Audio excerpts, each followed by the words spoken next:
too cold. No. I'm a baby. Yeah, I was like 25 or something. Heck no. Yeah, no. I'm not putting pants back on.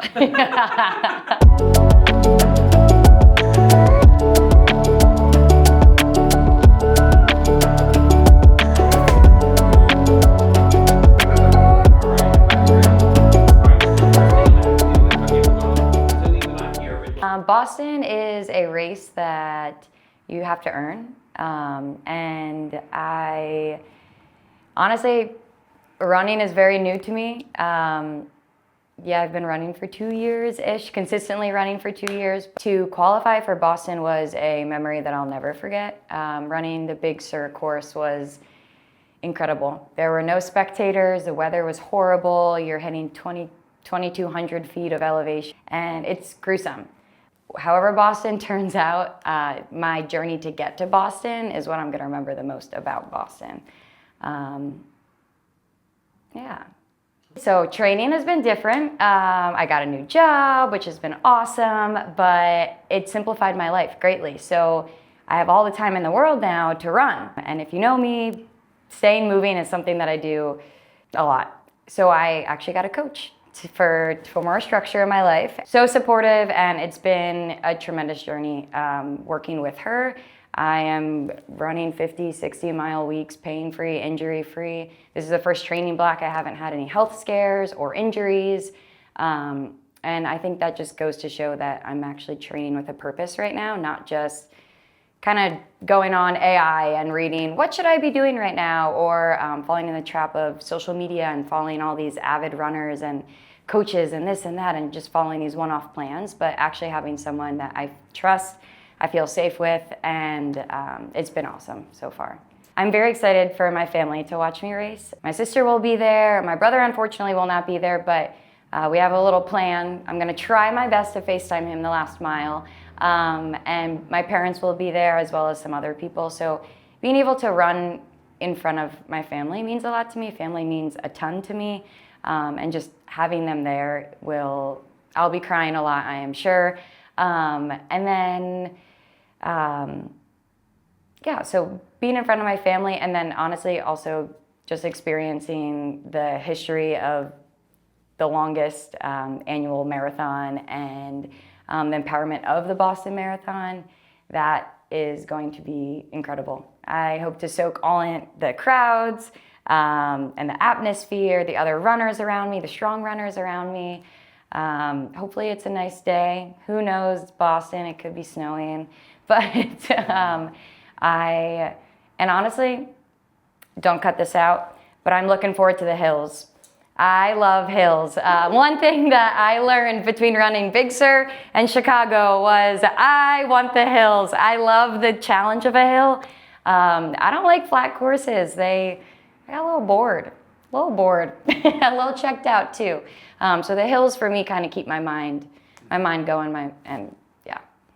You built different. That's I know. Yeah. Piece of advice I'd give someone who wants to qualify for Boston is don't give up. Trainings are hard, but if you're training with intention and if you have a goal, why give up? And I think that everyone, if you have trained for any type of race, you know that when you are 5 weeks out, 6 weeks out, 4 weeks out, that's when it's really tough. That's when your mind starts creeping in, your body is so exhausted, you're eating a ton, and you kind of feel lost a little bit. And if you have never experienced that before, that can come as a big shock, I think. Even myself, it's a reality check. I'm like, why do I feel like this? And I'll look at the date and I'm like, well, that's why, Hannah, it's your peak week. You've been doing some badass shit for the past how many weeks, and we're still building. So I think not giving up on yourself, and then also finding a friend to help you get through it. I think that building a community around yourself is the best thing that you can do when it comes to running. You always have a buddy to go out there with, someone to call. If you are in the middle of a run and you just break down, you got someone to call. And also the competitive nature of it too.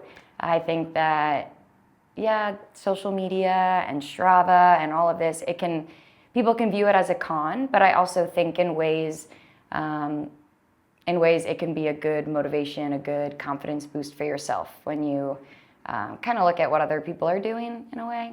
But yeah, something that a lot of people don't know about me is that my brother is in prison, and it's been a long battle of just ups and downs of, when is he going to come out? When can we see him? When can we talk to him? Different things like that. And it's been a long waiting game, I would say. And he got me through Big Sur for sure. And he shared with me what his favorite mantra is. And that's what I told myself through, I don't even know how many miles.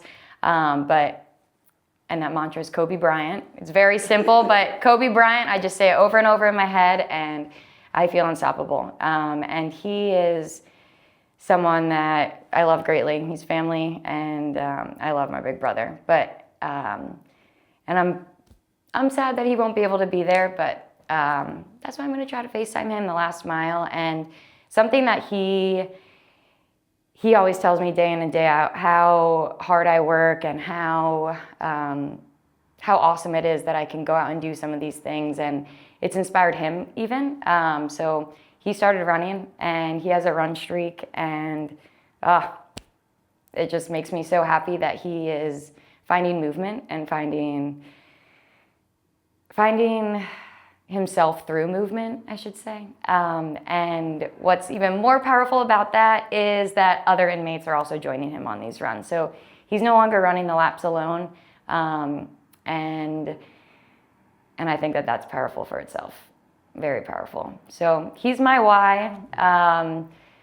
He is my biggest why, and he's my someone.